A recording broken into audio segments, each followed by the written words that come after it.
Hello and welcome to Relatively Crafty, a knitting podcast. This is episode 20. I am your host, Cristi. You can find me on Ravelry as Cristi-Lael, and you can find me on Instagram as Cristi-Lael without the dash. We also have a Relatively Crafty Podcast group on Ravelry, which I would encourage you to join. We are a small but mighty group, and there's a bit of chatter, a bit of showing off of finished objects, which I absolutely love. I love seeing what other people knit. And we've had a couple of giveaways. In fact, I have a giveaway to announce today, which I will do later on in the episode. We are also getting ready to have our first knit-along, our first KAL. I'm doing it as a buddy KAL with Sarah of the Canadian Knitters Podcast. If you haven't seen her channel, then you should definitely check her out. She's a wonderful person and a wonderful knitter. And that KAL is the Summer Sweater KAL, which will start on May 1st and go until June 15th. So you'll have 6 weeks to knit a summer garment, something that covers your torso. We're looking for... You can pick whatever pattern you want and whatever yarn you want, but we are looking for sweaters that are more geared towards wearing during, the cooler summer nights, during kind of spring weather, maybe slightly early fall. We're not looking for heavy, cabled, worsted, or bulky, almost what is Amy of the Stranded Podcast call them? Coatigans. We're not looking for coatigans. Not something that you wear because it's warm enough to wear instead of a coat. This is something that you just wear kind of to stave off a summer night chill. I come from California, so my first thought is those cardigans or those sweaters that people put on when they've gone to the beach during the day and the sun's gone down and the ocean breeze is coming off of the ocean, being an ocean breeze. That's how it comes off.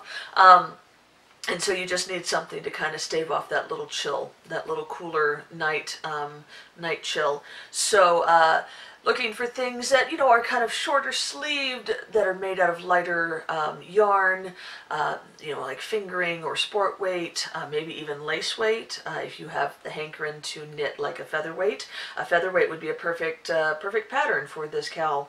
Also things that are kind of lacy, that have kind of openings. The sweater that I just finished, the Andy Satterland VN sweater, which I wore last week, that would be a good one because it was 3/4 length sleeves, it was cropped, and it was all lacy in the back. So just kind of a light sweater. And again, as I said, that will start on May 1st and will go until June 15th. And since it is a KAL that is going on in both my and Sarah's channel, you are welcome to post your FOs in both of our FO threads, which we will open up later on. There will also be a chatter thread in my group. I expect that Sarah will probably have a chatter thread in her group as well, just simply because that's how she tends to do it. And then there will be prizes in both threads, and you're eligible for prizes in both threads. I have ordered something for a prize, but it hasn't gotten here yet. I plan on getting a couple of other things and having those as prizes. So hopefully you guys will enjoy what I've gotten, and yeah, I'm excited about it. I also say you're welcome to double dip and triple dip and quadruple dip into any other knit-along that you can get this sweater to qualify for. Please feel free to share your sweater everywhere. I'm really keen on having this KAL. I do require that it is an adult-sized sweater. If you have a child who is wearing adult sizes, then please feel free to make it for them. Tatum is almost there. There's been a couple of sweaters that that I've looked at that I could make the smallest adult size and have it fit her. So if you have a child who's 12, 13 years old and is wearing a small ladies, a size small ladies, then please feel free to make the sweater for them, and that will qualify. But like a baby sweater wouldn't work, or something for a 5-year-old wouldn't fly. But yeah, really excited about that. I'm going to open up a chatter thread here in the next week or so, so we can kind of get geared up and you can talk about what it is that you're planning on knitting. I am making the Backshore, which I showed you last week, but I'll post another picture here, by Alicia Plummer. And I'm not going to take it out of the bag, but I'm making it out of this lovely gray Verdant Griffin and this gorgeous Madeline Tosh DK. These are both DK weight. This is Oceana, and this is like the Downcast Donkey, which I just absolutely love. So yeah, this is what I will be making mine out of, and I'm really, really excited about it. Backshore has been on my queue for forever and ever and ever, and so it's nice to finally have a definite plan to get into it. So I think that is the only administrative thing that I have today, which is just kind of nice. As I said, I do have a giveaway that I'm going to be announcing near the end of the podcast, but I don't have anything other than that to talk about. So let's go right into the knitting. And I have a lot of knitting to show you today, guys, a lot more than I was expecting. So we'll get into it. The first thing that I finished this past week was, of course, a pair of socks, because socks are my favorite thing to knit. Vanilla socks are my favorite thing to wear. Sock yarn is my favorite kind of yarn, so there will always be a plethora of socks on my channel. And I have to say that April's socks are turning out to be the best socks so far. I'm really, really keen with everything that I have knit and are knitting. And am knitting for April. Grammar.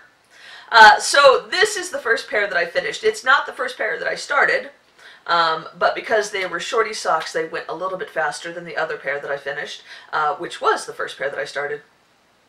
This is hand dyed by Kate. That is the yarn dyer, and the colorway is Color Theory, which I absolutely love.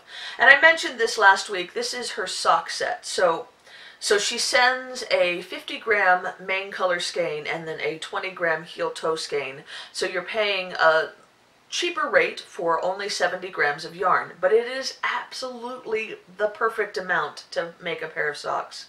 I could have made these socks a little bit taller.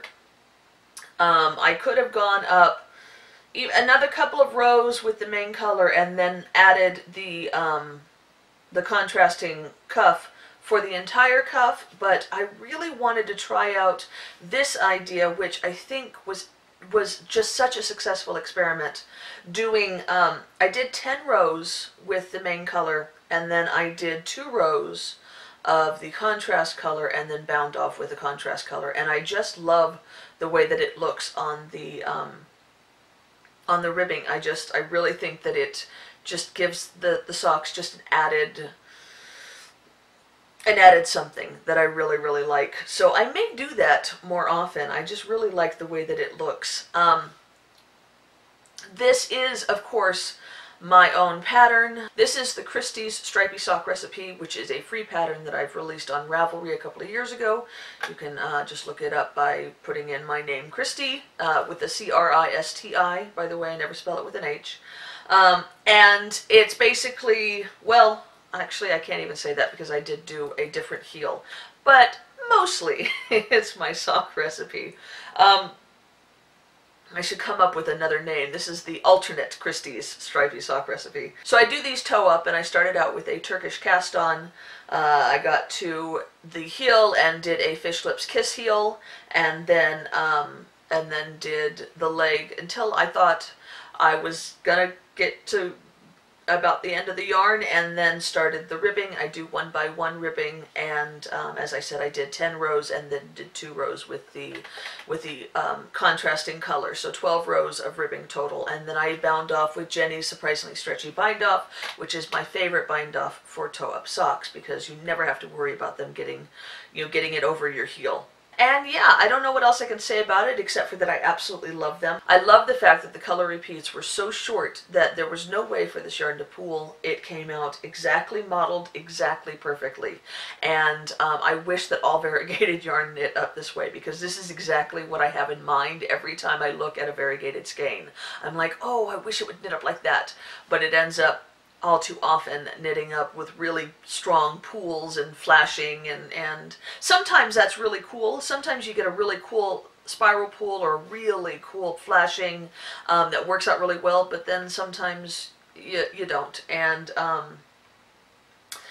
so I swore off variegated yarn for a very long time because of that. But I see that, you know, newer dyeing techniques over the past 5 years or so have really improved, and I'm seeing a lot more of this, which I like a whole lot. And since we're talking about hand dyed by Kate, I will let you know that I went ahead and knit my wee little sock, and that was one of the other reasons why I had knit those socks a little bit shorter than the others, is because I wanted to make sure I would have enough to knit the wee sock. And I had plenty. I in fact had a little bit left over even after that. But the wee sock came out really nicely modeled as well, and I just love that. So as I said, I had a little bit of leftover, and I didn't know what to do with it.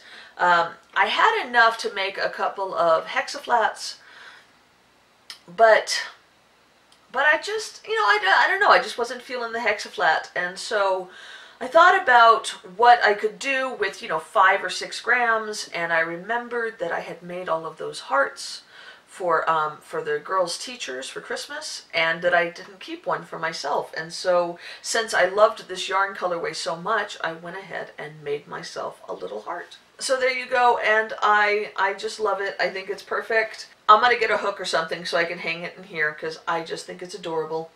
And I'm really pleased with how it came out, and I'm really glad that that's what I used the last of the yarn for. I still had like 1.5 grams left, which I disposed of, and then I have almost 10 grams, I think 9 grams left of the dark blue, the navy blue, so I would use that for heels probably on another sock. Not enough for heels and toes, but definitely enough for heels in another sock. And then my next FO is another pair of socks, and it's another pair of absolutely favorite socks that I'm so glad that I knit this month.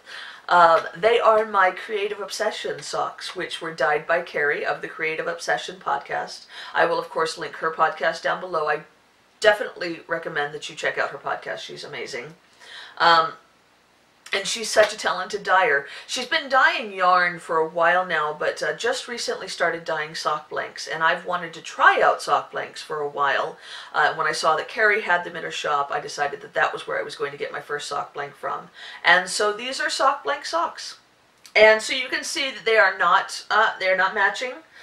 They have each their own personalities, but like fraternal twins, they resemble each other and have their own flair, which I love. So I've been waiting so patiently to wear these.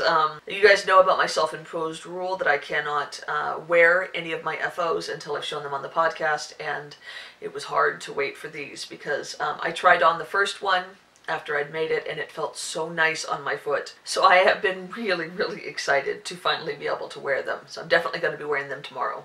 And then I wanted to show you what the sock blank looked like. If you didn't see that episode where I hauled it, so this is what it was dyed up to look like.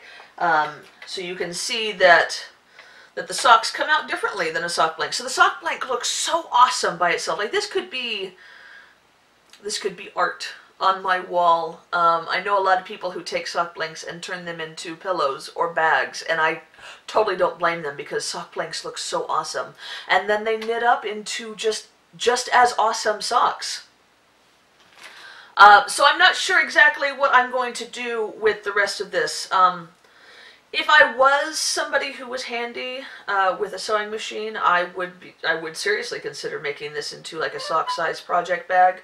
However, I am not handy with a sewing machine in any way.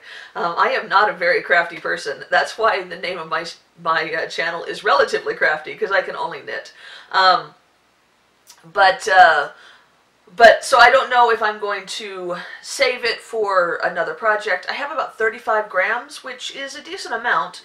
So I could use it for something else. You know, another small project. I could use it for heels and toes on something, or I don't know, I could make socks for my kids. They've been bugging me for socks. My little one has been bugging me for socks. But I see how she treats her store-bought socks, and I cringe. I cringe at the idea of giving her hand knit socks and seeing what she does with those. But that's neither here nor there. I will find some useful way to finish up the last of that sock blank. And I'm definitely going to be buying more sock blanks. I had so much fun knitting that. I love the way the socks feel on my feet. I love watching them, you know, work up, and it's just a load of fun. So so definitely going to be doing that again this year. And in fact, that reminds me of another KAL that I want to enter. Knitting with Tiffany with Added Bling is a podcast that I frequent and really enjoy, and the podcast is between Tiffany and Erin, and Erin is the maker behind Bling Your String products. She does mostly project bags and other hand-sewn things, but she also does some yarn, and she does sock blanks. And in her group, the Bling Your String group, which I will link down below, she is having a sock blank knit-along, which I think goes until the end of the year. And the idea is that you knit a sock blank, and you can knit it into whatever you want to, and you get points. And you get, of course, extra points if you knit her sock blanks. But that is just added incentive for me to knit some more sock blanks, because I really did enjoy it quite a lot more than I was expecting to. I had heard about sock blanks years ago, and I was just like, ew, no, because it's all wonky, the yarn, and the socks look funky, and it's just, oh, you don't know what it's going to look like. Yeah, you're taking a chance. But you know what? It was so much fun. I really enjoyed it. And I know that I am talking a lot about how much I enjoyed knitting those socks, but doggone it, I really enjoyed knitting those socks. Okay, I'll move on to something else now. My last FO is one that I was not expecting to be an FO. In fact, I was actually expecting to come to you guys today and say, I'm sorry, I made no progress on this project all week long. But the idea of having to come shamefaced with my tail between my legs and tell you guys that I was too chicken to attempt to move forward with the project was enough to get me to work on it last night. And I now feel a little bit sheepish that I was so afraid, because I moved on easily and ended up finishing the project. So what I am referring to is my Liguria hat. If you recall, last week I had gotten about that far on it, and I was talking about how excited I was that I had learned brioche, and how awesome it was, and how I was surprised it wasn't all that hard, and yada yada yada. But I had only done the main brioche, the easy, just straight up and down brioche, and I was at the point where I was going to have to start doing the decreases and increases, and I was nervous for that. And I had said that I was going to have to wait until I had a really easy day, and the class that I'm currently in like, the odd weeks are easy, and then the even weeks are harder. So last week was an even week. It was week 4. And so I was like, there's no way I'm going to have any time to be able to focus on this. It's going to take so much extra time, and it's going to be so hard. So I didn't even touch it last week. But yesterday is the first day of the even week, and I generally do not do any schooling on Mondays. I do my housework on Mondays. I do the laundry and vacuum and all that kind of stuff. And so I ended up taking some time out of yesterday, and while I was waiting for, loads of laundry to finish up, I started working on the Liguria hat, and I finished it. And there it is, guys. Ah! Isn't it awesome? So, this is the Liguria hat by Katrin Schubert, and it was my first time brioching, and I was very nervous, but you know what? There was really no need to be. Brioche is not hard to do. It really, really isn't. I know that I've heard 100 people tell me that before I started, and I didn't believe any of them. So I wouldn't be offended if you didn't believe me, but it's really not hard to do. I followed a YouTube tutorial to learn how to do the basic brioche, and I linked that in last week's video podcast thingy. And then I will also link it today. And that just helped me figure out how to do the basic stitch. And then I just read the instructions for the decreases and increases in the pattern very carefully. And really it wasn't that hard. It's a lot of repeating and just moving the decreases over one stitch every third row or something like that. So yeah, there you go. I really, really love how this hat came out. Now I did do a couple of adjustments, and well, before I get into the adjustments, let me tell you about what I knitted out of. So this is out of Madeline. No, I always get them mixed up. This is out of Malabrigo's. This is out of Malabrigo Rios. Which is a worsted weight yarn, and the pattern actually calls for DK, but to offset that I just made a size smaller than I normally would, which worked out perfectly. And the light green is apple green, and the dark green is ivy, which was a leftover from the hat and fingerless mitts that I made for my cousin for Christmas. And I think that they're perfect complement for the for brioche. The light color is really light, and they're very contrasting. And I used my new Gu interchangeable needle set to knit it, which was lovely to work with. I really, really love those needles. I did make some changes, as I said, to the pattern. It called for 5 repeats total of the Liguria pattern, which is what she calls it in the pattern. It's this bit here, and in the picture, on the pattern page, it's kind of a slouchy hat. It's a longer hat, and I didn't want it to be longer. I wanted it to be a beanie that was going to fit closely to my head. So I cut out 2 repeats of the pattern. I only did 3 total, and that was for the medium size, and it worked out perfectly. In fact, I'll put it on for you. So you can see it's exactly perfect. It fits my head exactly right.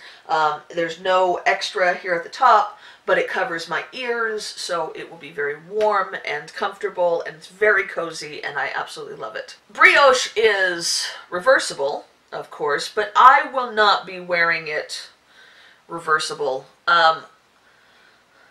I don't think that this is as lovely as the other way. The ivy is, I don't know, it just doesn't work.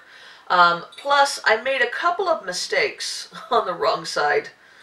You can kind of see it right there, that line right there. It's something I did wrong in that row. I'm still not sure what I did wrong, but I did something wrong in that one row. Plus, that's the side that I wove the ends in on, so you can see the tails. But anyway, there you go. It's all finished, and I absolutely love it, and I am only sad that it does not seem like we're going to get cold enough weather for me to wear it again until fall, which is kind of a bummer. We're looking to get like 60 and 70 degree weather for until summer. But it will be all ready for me in fall. And that brings up a brings up something that I was talking about with this hat that I finished recently, a couple of weeks ago. I had finished this one, which is chamomile. I'm trying to think of the designer. I can't remember, but I'll put it on the screen. And I was complaining because it's got too much hair at the top. So I was recently watching the Grocery Girls, and Jody had mentioned that she was either making it or she had just finished it, and that she had seen Amber of the Yarn Hoarder podcast had made some adjustments to make the hat a little bit shorter. And so I went and looked on Amber's project page, and she did indeed make some adjustments. And so I am probably going to take out my my bind off here and rip back. I think I have to rip back to just to this blue, and then just do the decreases a little bit more rapidly, and that should solve that problem, and then I will be able to wear this hat a little bit more comfortably as well. Often I find that there are patterns that I want to make, but they're just not quite right. And if I don't know how to make the changes myself, I will read through people's projects, especially you know, the helpful ones, the ones that have a lot of helpful marks. I'll check out those to see if they've made the changes that I want to make. That's what I did with the Liguria hat. I read through some of the helpful projects, and several people said that they had taken out a couple of repeats, and how many repeats they had taken out. Because you're kind of taking a chance, you know. If you do it wrong, you have to kind of rip it all back, and I hate ripping back. So yeah, so I do suggest that you go through and look through people's project pages of a pattern that you want to make if it's not exactly what you want. And that's one of the reasons why I make such extensive notes on my project pages, because I want to be helpful if I can. Plus, I kind of really like looking back on those notes later on. They're kind of almost like a journal entry as to what's going on in my life when that happens, and when I was making that project, and I just kind of like going through them like that. So, okay, so that was my final FO. I hadn't expected to finish that hat. As I had mentioned, I really thought that it was going to be a whip this week, but I finished it, and so I feel really good about that. And as I said, I finished that just this morning, so it hasn't been blocked or anything. I just finished it, wove in the ends, and then ran and took a quick shower so I could do my podcast. So let's go ahead and get into my whips, and I have a couple of those as well. I have 2 sock whips, and you shouldn't be surprised by either of them, because they are both yarns that I told you that I was planning on knitting. The first one is out of A Million Stars in her Cirque sock base, which is an 80-10-10 MCN, and the colorway is Bitter Moon, and it is just this gorgeous yellow and gray stripy, big thick stripes. I'm absolutely loving knitting it. So much fun, and I'm really excited for the final, the final object of these, the FO. These are my April Box of Socks for the Box of Socks KAL that is being hosted by Kristen of the Yarngasm podcast. And I just think these are great, and I'm really excited to see them finished. They're super duper fun. And I had thought about doing a Fish Lips Kiss heel on these with a contrasting yarn, but I think that I am, at least at this point, I think I am just going to go ahead and do my regular Afterthought heel. I just think that it's going to look really good with this yarn, or with this striping pattern. So there's that. And that is, of course, in my Erin Lane new sheeple bag, which I hauled last week and absolutely love. I really like it, actually. I've been using drawstring bags for a very long time, and I love drawstring bags, don't get me wrong, but I do like these zipper bags as well. I forgot how to say zipper for a minute.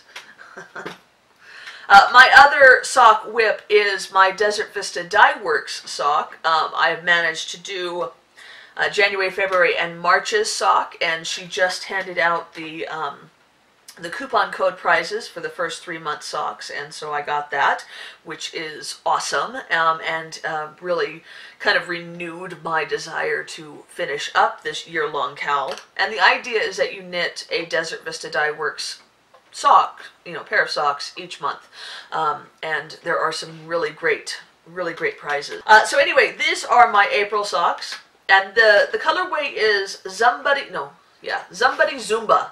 She has a whole line of Zumbuddy colorways, which are stripers that include a kind of like zombie skin stripe. So this actually has 2 zombie stripes. One that looks much more zombie skin-esque with kind of a grayish, yellowish tone with some dark gray and looks like some pink and yellow speckles, and then this less looking zombie skin stripe that is more purple, and it's actually kind of pretty. It's purple and green.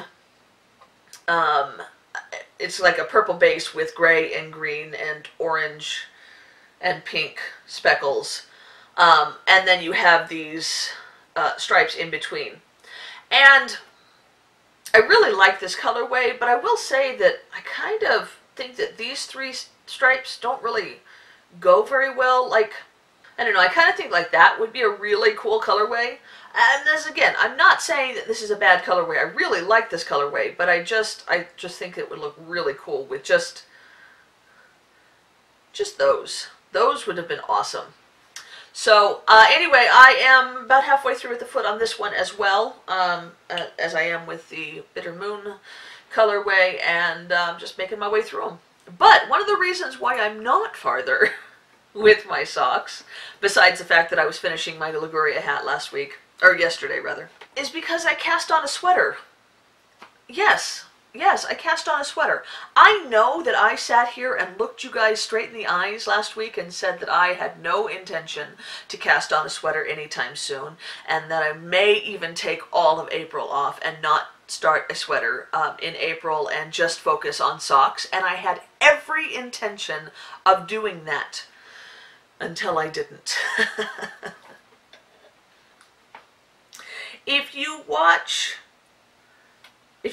Amy of Stranded, Amy Florence of Stranded Dye Works podcast, you notice that she finished a pavement sweater recently. And then if you watch Katie of Inside Number 23, you know that she was working on a pavement sweater by Vera Velamarki recently as well. In fact, I think that she's just finished it. I think I saw a blocking photo on Instagram, but she hasn't talked about it being finished on her podcast yet. I was just really intrigued by the simplicity of the pattern, and I loved how both of theirs were working up. They picked out some really beautiful yarn for theirs. I don't remember what Katie made hers out of, but Amy did hers out of Malabrigo sock in the Piedras colorway, and it was gorgeous. And I don't have fingering weight sweater quantities very much. I just have a few, and the ones that I do have are solid. But I have been trying to work on working through some older stash, especially for the sweaters. And I just really was intrigued by that pattern, and I don't know, I got the desire to start it, so I didn't fight that desire, and I wound up some yarn, and I started it. And I started it telling myself, well, you know, you can work on it every once in a while, but there's no pressure, and, you know, if it takes you 3 months to finish it, that's completely fine. And I still feel that way, but I don't know it's going to take me 3 months, because I'm really enjoying knitting it. So I will post a picture, I've already posted, you've already seen the picture of what it is supposed to look like, which is good, because mine still kind of looks like a hot mess, but here is my pavement sweater so far. So you can see that I have done things a little bit differently than both Katie and Amy, in that I am using solid yarn, and both of theirs were variegated or speckly. And I'm using 2 colors, and the reason for that is because I didn't have enough yarn in the blue. or in the yellow for that matter, but definitely not in the blue. And I love the blue, and it's something that I've wanted to use for a very long time, and I'm really glad that I'm finally getting it in use. So this is the yarn that I'm using, and it's not high-end yarn, but it's a nice yarn. It feels nice. This is Bristol Yarn Gallery in Linden Hill base. It's an 85% Pima cotton and 15% silk. And I'm normally not a big fan of cotton, but the added silk really makes this feel really nice. It's just a really nice feeling yarn. You could tell it was going to make a very drapey garment, which it is doing. The blue color is 107 and the yellow is 108. And I think I had 7 skeins in the blue. 1, 2, 3, 4, 5. And I have 5 skeins in the yellow. And so yeah, so I'm putting them together to make my pavement. At this point, I think I was 300 yards short in the blue. So I'm hoping to just use the yellow for the bands, the collar, the sleeve bands, and then the band at the bottom. It's all out of garter stitch for the bands, and so I think that the yellow is a nice complement for that, and then I'm hoping to use the blue for everything else.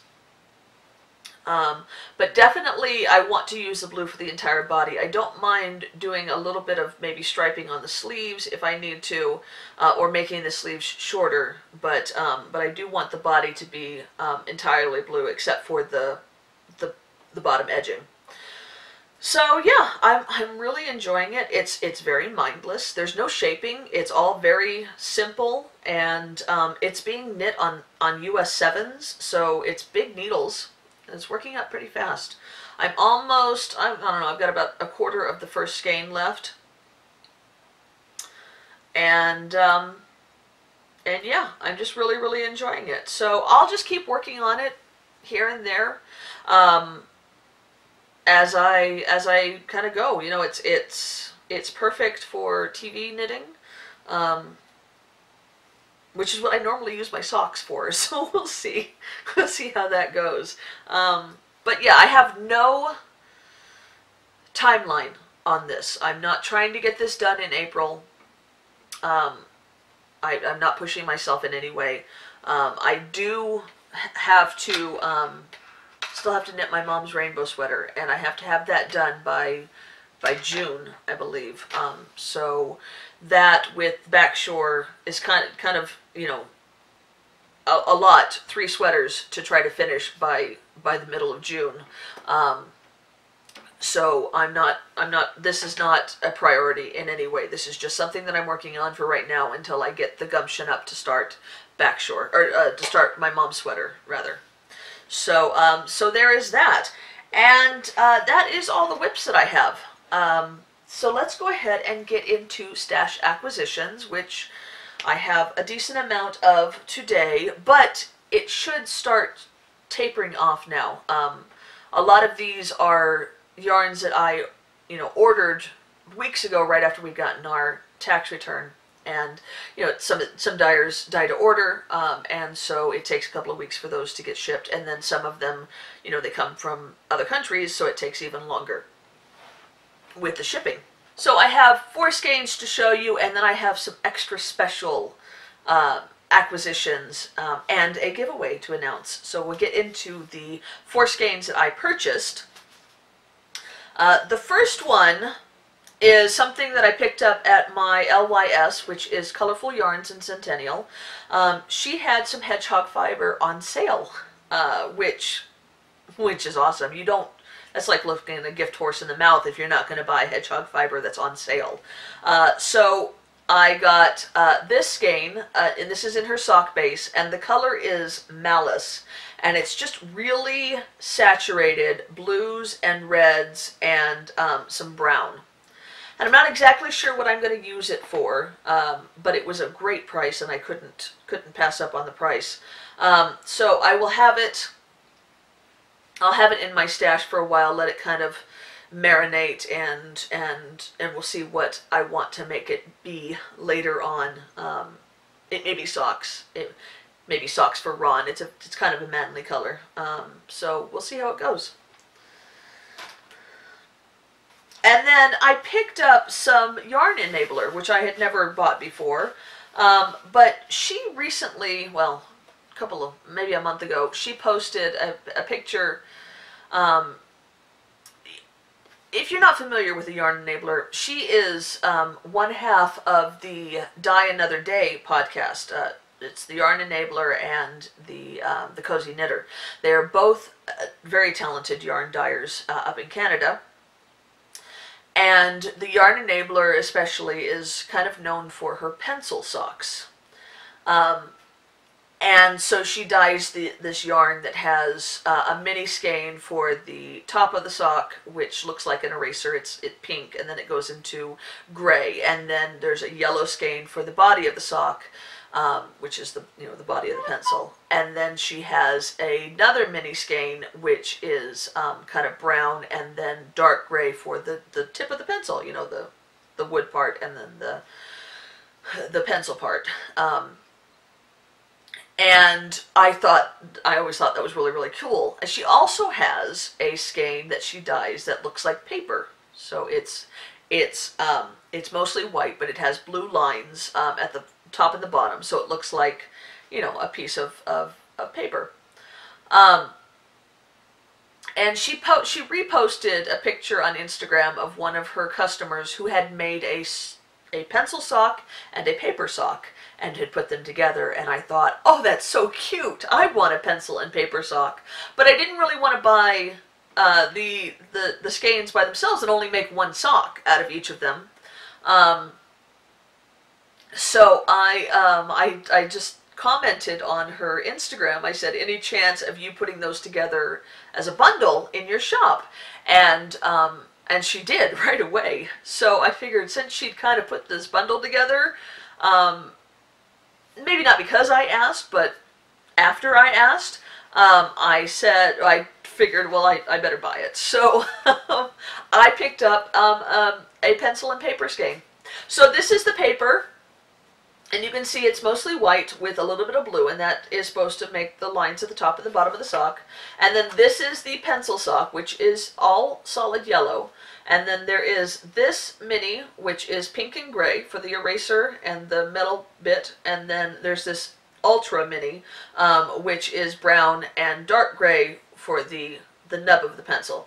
And I'm really excited about these. I'm not sure exactly when I'm going to get to them, but I'm hoping to knit them up this year. I just think they're really cute.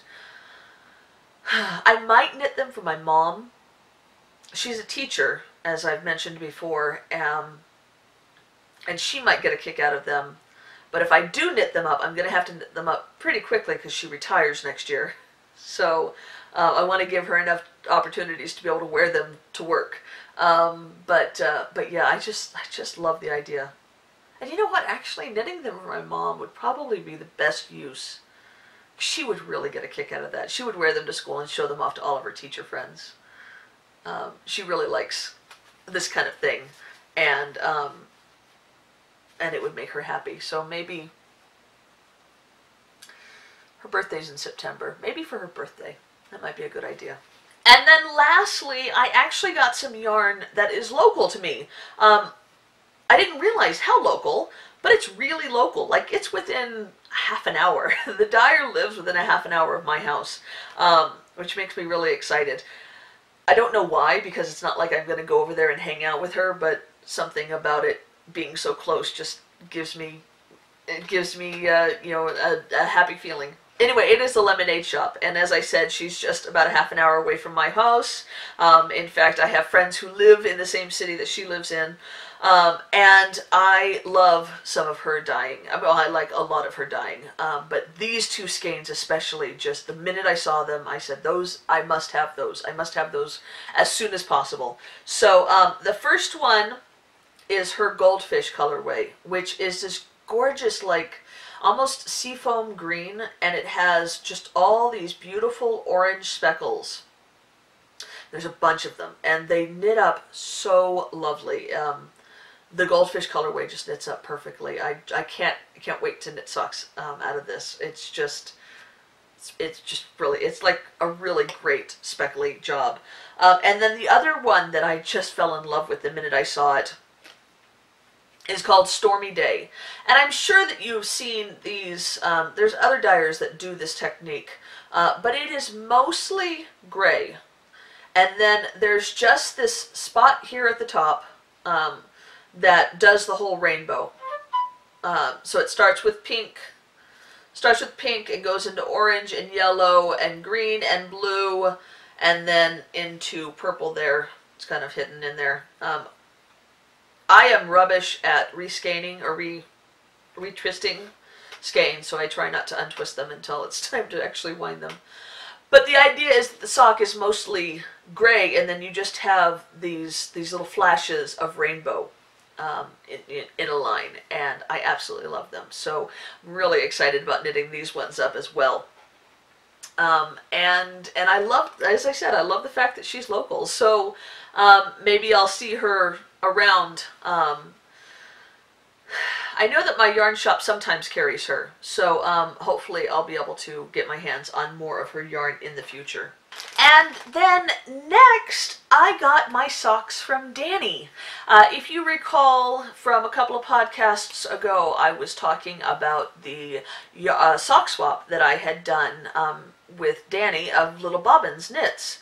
Her podcast hosted, or her Ravelry group, I should say, her Ravelry group, I should say, hosted a sock swap on Ravelry, and the idea was that we got paired up with another person somewhere in the world, and we each knit a pair of socks for each other. And I got paired with Danny, who is Little Bobbins, and her podcast, of course, is amazing, and you should totally check it out, and I will link it all down below. And so I knit her a pair of socks, and she knit me a pair of socks. I sent her the Desert Vista Dye Works second helping socks that were kind of muted rainbow, and then she sent me the socks that she made, and we both agonized over the socks that we were making for the other person. She pointed out on her podcast that she posted a couple of weeks ago that it's really hard to knit a pair of socks for somebody that you don't really know, and that's entirely true. I didn't really know her. I hadn't watched her podcast for long enough beforehand to really know everything that she really liked, so I was only basically going off of what I could glean from the the minor online stalking that I had done, looking at her About Me page on Ravelry and kind of looking at her projects, and from the podcast that I had watched. And she didn't know me from Adam, so she basically did the same kind of online stalking. And we both had said to each other, you know what, whatever you make is fine. And we both really felt that way, but the maker was like, but I really want to make sure that you like the socks, and kind of felt pressure from that. And so I was really glad that we agreed to make stockinette socks for each other. We both kind of, after talking back and forth for a little bit, we've both kind of admitted stockinettes are our favorite socks to make, and are our favorite socks to wear. So so that kind of took some of the pressure off, because then I knew I could make my favorite kind of sock, and the socks that I am best at. But I still wanted to make sure that I picked out the right colorway, and she was still kind of stressing out about that as well. So turns out that neither of us needed to worry, because we both really loved the socks. So at least I assume Danny loved the socks. She said she loved the socks, so I'm going to believe that she loved the socks that I made her. But I can say without a shadow of a doubt that I love the socks that she made me. And they came just the other day. So let me clear off these sock blockers so that I can show them to you. But actually, before I show the socks, let me just show the other things that she sent. There was this beautiful card. I absolutely love the card, and she wrote a really nice note inside. And there was a couple of bags of tea, which I love. I always like trying new tea. And then there was this whole package of minis, which I'm super duper excited about. There's some yarns that I haven't tried before, so I'm going to really enjoy putting these into my Hexaflat blanket. They're all about 5 or 6 grams, so they're perfect for my Hexaflat blanket.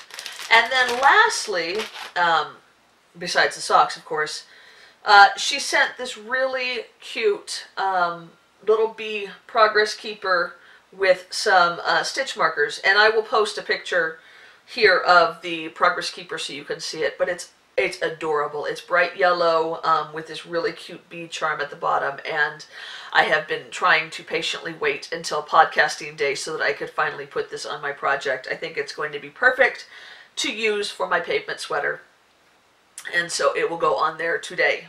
But here are the socks that she made me, and she made me scrappy socks, which I love. So there they are. Are they not the coolest things, guys? I am so pleased. She looked on my my About Me page and saw that I really like autumnal colors, which I really do. And so she just went through her scraps and picked out some autumn colors.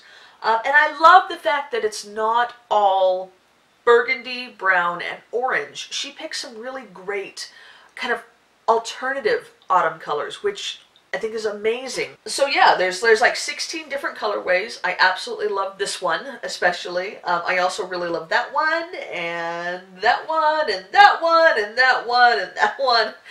There's a lot of them. So yeah, I'm just really, really pleased with these socks. They fit perfectly. They're very snugly warm on my feet, and I can't wait to wear them. They will have to wait another day because the socks that I'm wearing tomorrow are my Sock Blank socks by Carrie, but I will probably wear these the day after. Yeah, it was just such a pleasant experience to get these, and they're perfect. Danny, thank you so much. I would love, I know that you've talked about doing sock swap, doing another sock swap in your group again, but if you want to just swap between you and me anytime, just let me know. That was a load of fun, and I would love to do it again. So that was a great surprise to get this week, but I got another great surprise this week, and I'm super duper excited to talk to you guys about it. This has to do with the giveaway that I've mentioned several times, but not giving you any details about. A couple of weeks ago, you might recall that I was raving about my You So and So bag that I got. And I think that I had said this was the large bag, but I was incorrect. This is the jumbo bag. So this is the biggest one that she has on her website. And I raved about her website because of the amazingness of this bag, how well it's made, and how perfect it is for what I wanted. But I also raved about her rewards program, which is still the best rewards program I've ever seen. And really, honestly, you need to go and just check out her website, because it's really professional and really well done, and her rewards program is amazing. And apparently she got wind of my podcast.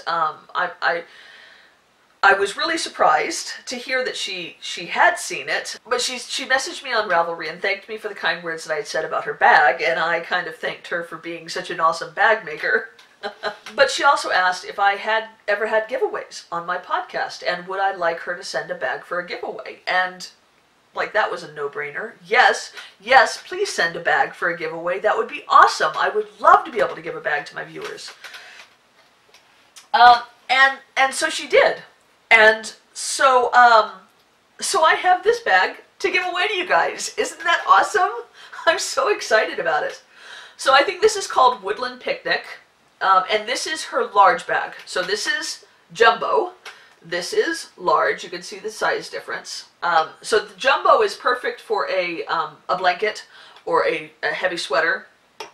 Large would be really great for a shawl or even a sweater. I could totally fit a sweater's quantity in here. And as I said, it's Woodland Picnic. It has a little sheepy zipper pull, and it has this great blue and orange with woodland creatures having a picnic, and on the inside, hopefully you can see that fabric, it's plates and forks and spoons, which I love. It also has a pocket. The jumbo comes with 2 pockets. The large comes with 1 pocket. And it's gorgeous, and it's got a handle, so you could knit while you're walking, which is what I do all the time. So yes, so I have this one. I'm going to open up a thread down in the Ravelry group, and there will be a prompt to answer. I'm not sure what the prompt will be yet, but I will keep this open for, you know what, I'll keep it open until my birthday, which is May 2nd, and then I will do my podcast and do the announcement then. So it's only going to be open for a couple of weeks, but yeah, I'm really excited about this. So anyway, while I was talking with her, I had asked her if she made sock size bags, because I knit socks most often, and I would love to have a sock size project bag. And that, you know, the bags on her shop are labeled medium, large, and jumbo, and I figured a medium would be too big. And so she talked to me about how her mediums are actually sock-size bags, and could she send me one so that I could do a compare and contrast with the sizes. Well, I am never going to say no to anybody offering to send me a free bag. I'm not stupid. So she sent me this. Guys, I love it. This is, I think it's called Dance Steps, and it's got all these dance steps. There's like cha-cha, salsa, tango, this says salsa, this says do the hustle. The only complaint I have about this bag, honestly, is that every time I read do the hustle, I go, do the hustle, do, and then I can't get that song out of my head. The inside is the same fabric in white, and you can see that I've already put this to good use. I could not wait anymore. I know about my self-imposed rule, but I broke it. And then the zipper pull is a little music note. And so this is the medium, which, yes, is perfect for a sock size. It would also be great for a like a 2-skein project, a shawl or something like that. I also like the fact that it's wide enough that I could put my wallet in here for when we go places, and I could use this. I could use the handle, do my knitting, keeping my wallet in there, and not have to carry around my purse, because I don't like carrying around my purse if we're going to do a lot of walking around. So yes, so medium and large. You can see the difference in size, and then jumbo. So there you go. Those are the 3 sizes of the bag. So I'm really excited to be able to have that giveaway for you guys. And yeah, I really, really recommend that you check out her shop, because they're awesome bags, guys. And again, best rewards program I've ever seen. So anyway, that is all that I have for you guys today. It is late today. I'm hoping to get this up before the end of the day. We'll see how it goes, but I gotta go pick up my kids in a few minutes, and hopefully I can get this edited and posted before I go to knit night tonight. So that's what I have for you. I hope you have a wonderful rest of your day. Enjoy your Tuesday, and I will talk to you later. Bye-bye.